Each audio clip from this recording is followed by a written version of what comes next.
বন্ধুরা, স্বাগত নরেশের স্পেশাল ফুচকার চ্যানেলে। আবার আসলাম আপনাদের দেখানোর জন্য বা জানানোর জন্য। অনেক ছেলেপেলেরাই বলেছে যে কাকা, তুমি আমাদের মশলার ফর্মুলাটা একটু দেবে ভিডিও। আমরা বাড়িতে বসেও বানিয়ে ফুচকা, মশলা তৈরি করে ফুচকা বানিয়ে যাতে খেতে পারি। তাই জন্য আজকে আবার এই মশলার কি কি উপকরণ দিয়ে আমি মশলা তৈরি করি বাড়িতে, স্পেশাল মশলাটা। তো এই যে দেখাচ্ছি, এটা হচ্ছে ধনিয়া, এটা রাঁধুনি, এটা মৌরি, আর এটা গরম মশলা, আর এটা জিরে, এটা জায়ফল, এটা হচ্ছে জায়ত্রী, এটা জায়ফল। এতে আর একটু অ্যাড করা যায়, আহ, তেজপাতা অ্যাড করা যায়, কিন্তু তেজপাতাটা আমি দিচ্ছি না। তো আপনারা লাগলে আপনারা দিতে পারেন, তেজপাতাটা না দিলেও হবে।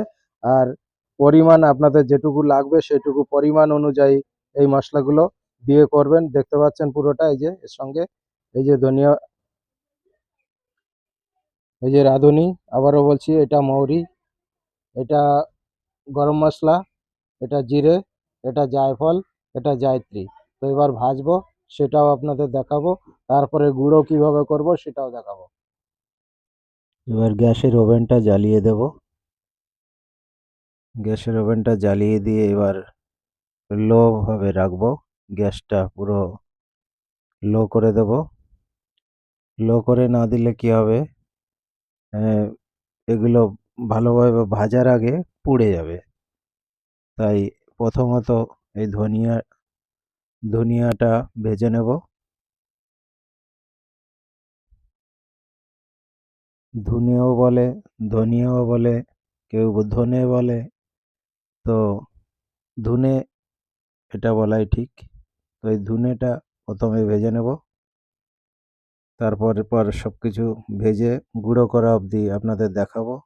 সঙ্গে থাকুন, দেখতে থাকুন ফুচকার মশলা কিভাবে করবেন বাড়িতে বসে। বাড়িতে ফুচকা তৈরি করে কিভাবে খাবেন এইভাবে মশলা তৈরি করে, সেইটাই দেখাচ্ছি। অনেকেই দেখতে চেয়েছো তোমরা, বিশেষ করে ছেলেরা এবং মেয়েরা অনেকেই দেখতে চেয়েছো যে কাকা, তোমার মশলার সিক্রেটটা কি কি জিনিস দিয়ে তৈরি করো। তাই আমি দেখাচ্ছি আর বলেও দিচ্ছি। এই যে ভাজা হয়ে গেল,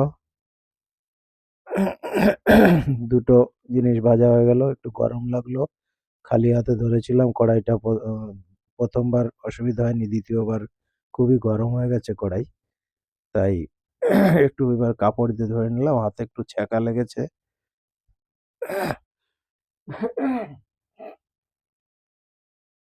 তো এটা হচ্ছে জায়ফল। জায়ফলটা একটু মানে ছোট ছোট করে নিতে হবে শিল নোড়ার সাহায্যে। সেটা করে নেব। আর সবটা ভাজার পরে তারপরে আবার দেখাচ্ছি। দেখতে থাকুন, দেখতে থাকো তোমরা, সঙ্গে থাকো। এই ভাজা হয়ে গেছে সব, লাস্টে ভেজে নিলাম। এবার চলো যাওয়া যাক মিক্সার মেশিনের কাছে। মিক্সচার মেশিনে নিয়ে এসেছি, এই যে মিক্সচার মেশিন। এবার গ্রাইন্ডার করে নেব। মশলাটা এইভাবে মিশিয়ে নেবে। এইভাবে মিশিয়ে নিলে কি হবে, সবগুলো ঠিকঠাক মিক্সার হয়ে যাবে। পরে গুঁড়ো করার পরেও একবার, গুঁড়ো বা ডাস্ট করার পরেও একবার এইভাবে মিক্সার করে নেবো। এই বড়টা করলে দুবার করে দিতে হবে, এই ছোটটায় করা হবে এক একবারে হয়ে যাবে, কিন্তু অল্প অল্প করে একবারে হয়ে যাবে, গুঁড়ো হয়ে যাবে।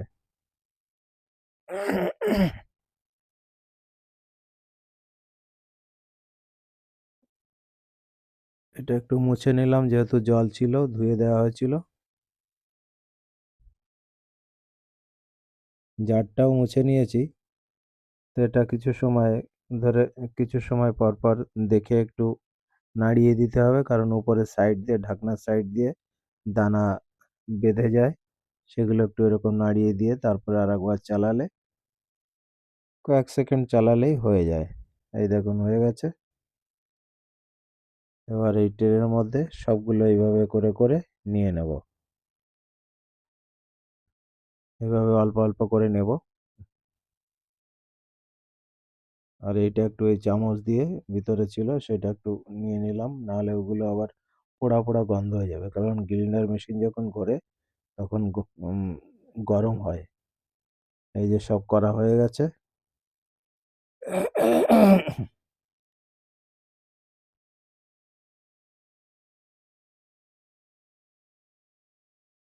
এবার দেখলে তোমরা এবং বড়রাও দেখলেন এইভাবে করতে হয়। পরিমাণ যা যা দিয়েছি, যেটুকু লাগবে সেই পরিমাণে আপনারা দেবেন। যদি না বুঝতে পারেন, আসবেন পাল্লা বাজার চাঁদপাড়া রোডে আমার ফুচকার স্টলে। ফ্রি টাইমে 3টে নাগাদ আসবেন, তখন লিখে নিয়ে যাবেন কতটা মশলা কতটুকু কি দিতে হয় সেগুলো বলে দেবো, লিখে নিয়ে যাবেন। আর এইটা আবার এই যে মিক্সিং করে নিলাম, তাতে সবকিছু উপকরণগুলো একসাথে মিক্স হয়ে গেল। এবার যেমন টেস্ট তেমন সেন্ট, এইগুলো সব কিন্তু মুদিখানা দোকানে পাওয়া যায়, দোকান থেকে পেয়ে যাবে। জায়ফল, জায়ত্রী, এলাচ, লবঙ্গ, দারচিনি, তারপরে ধনে, জিরে, তারপরে রাঁধুনি, তারপরে মৌরি, এই সমস্ত জিনিস দিয়ে তৈরি করা হলো। তাহলে বুঝতে পারলে বন্ধুরা, বা ছেলে আমার কাস্টমার ছেলেপেলে যারা, ছেলে এবং মেয়েরা, তোমরা বুঝতে পারলে, তোমরাই দেখতে চেয়েছো তাই আবার দেখালাম। ভালো থাকবে, সুস্থ থাকবে সবাই।